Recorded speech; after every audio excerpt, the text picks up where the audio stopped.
ሰላም ጤና ይስጥልን አድማጮቻችን፣ ከአርጀንት ኒውስ የሰዓቱን ዜና እናሰማለን። በቅድሚያ ዋና ዋና ዜና ነው። ኤርትራ የአሰብ ወደብን ለመስጣት ቃል ገብታለች ሲሉ ባጫ ደበሌ ተናገሩ። የኤርትራው ፕሬዝዳንት ግብጽ ገቡ።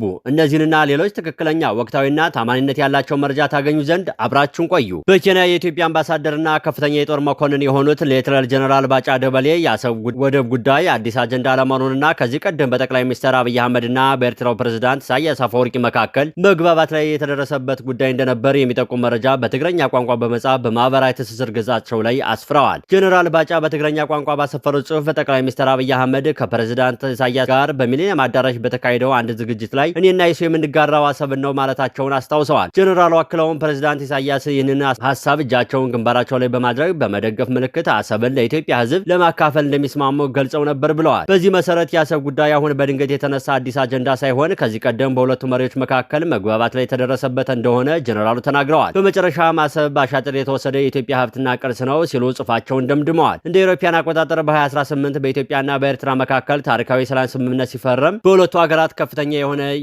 ለህዝብ ግንኙነትና የኢኮኖሚ ትስስር ለመፍጠር ተስፋ ተጥሎ ነበር። በወቅቱ ሁለቱ መሪዎች በተለያየ መድረኮች ላይ አብረው የታዩ ሲሆን የሚሊኒየም አዳራሽ ዝግጅትም የዚሁ አካል ነበር ተብሏል። በወቅቱ በነበረው ይፋዊ መድረኮች ላይ ሁለቱ መሪዎች ስለ ሰላም፣ ስለ ፍቅርና ስለ ኢኮኖሚያዊ ትብብር በስፋት ተነጋግረዋል። ይሁንና ጀነራል ባጫ የጠቀሱት እኔና እሱ የምንጋራው አሰብን ነው የሚለው የጠቅላይ ሚኒስትር ንግግርም ሆነ የፕሬዝዳንት ኢሳያስ ይሁንታ በይፋዊ በተላለፉ የሚዲያ ዘገባዎች ውስጥ ተመዝግቦ አይገኝም። ይህ ምናልባት በዝግ ወይም መደበኛ ባልሆነ ውይይት የተባለ ሊሆን እንደሚችል ግምቶች ይኖራሉ።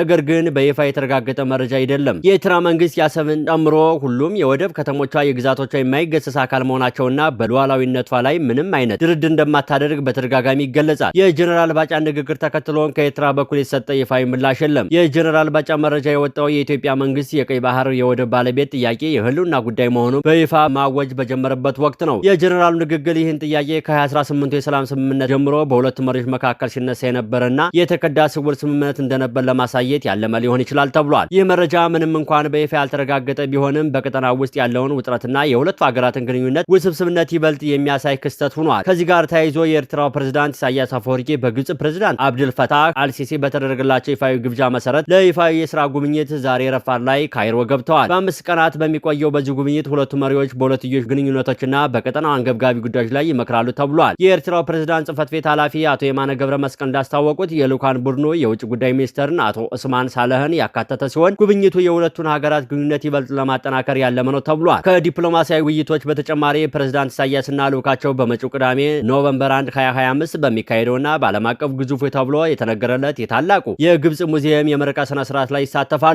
የግብጽ መንግስት ለዚህ ታሪካዊና ትልቅ ክብር ለሚሰጠው ዝግጅት ፕሬዝዳንት ኢሳያስን መጋበዙ በሁለቱ ሀገራት መካከል ያለውን የጠበቀ ግንኙነት ማሳያ ተደርጎ ተወስዷል። የፕሬዝዳንት ኢሳያስ የካይሮ ጉብኝት በቀጠናው ወሳኝ የሆኑ የፖለቲካና የደህንነት እንቅስቃሴዎች በሚታዩበት ወቅት የተደረገ በመሆኑ ከፍተኛ ትኩረት ስቧል። ይፋዊ መግለጫ የሁለትዮሽና የቀጠናዊ ጉዳዮች ላይ ያተኩራል ቢልም የፖለቲካ ተንታኞች እንደሚሉት ከሆነ ውይይቱ በሚከተሉት ቁልፍ ጉዳዮች ላይ እንደሚያተኩር ይገመታል ተብሏል። አንደኛው የአባይ ወንዝ ውዝግብ። የታላቁ የኢትዮጵያ ህዳሴ ግድብን በተመለከተ የአባይ ወንዝ ጉዳይ የግብጽ የውጭ ፖሊሲ ቀዳሚ አጀንዳ እንደመሆኑ መጠን በሁለቱ መሪዎች ውይይት አናት ላይ እንደሚገኝ ይጠበቃል። ግብጽ በግድቡ ጉዳይ ላይ የኤርትራን ድጋፍ ለማግኘት የምትጥር ሲሆን በተለይም ከኤርትራ ጋር ባላቸው ግንኙነት አንጻር የሁለቱ ሀገራት አቋም በተደጋጋሚ ሲመሳሰል ይስተዋላል። ሁለተኛ የቀይ ባህር ደህንነት። ሁለቱም ሀገራት በቀይ ባህር ዳርቻ ላይ የሚገኙ እንደመሆናቸው የቀጠናው የባህር ደህንነትና የንግድ እንቅስቃሴዎች ጉዳይ ያሳስባቸዋል። በየመን ባለው አለመረጋጋትና በዓለም አቀፍ ኃይሎች በቀይ ባህር ላይ በሚደረገው ፉክክር ዙሪያ መሪዎቹ የጋራ አቋም ለመያዝ እንደሚወያዩ ይገመታል። ሶስተኛው የሱዳን ቀውስ ነው። ከሁለቱም ሀገራት ጋር የምትዋሰነው ሱዳን ውስጥ የቀጠለው የእርስ በርስ ጦርነትና የሚያስከትለው የጸጥታ ስጋት የውይይቱ ሌላኛው ዋነኛ አካል ይሆናል ተብሎ ይታመናል። የሱዳን መረጋጋት ለግብጽም ሆነ ለኤርትራ ወሳኝ በመሆኑ መሪዎቹ በቀውሱ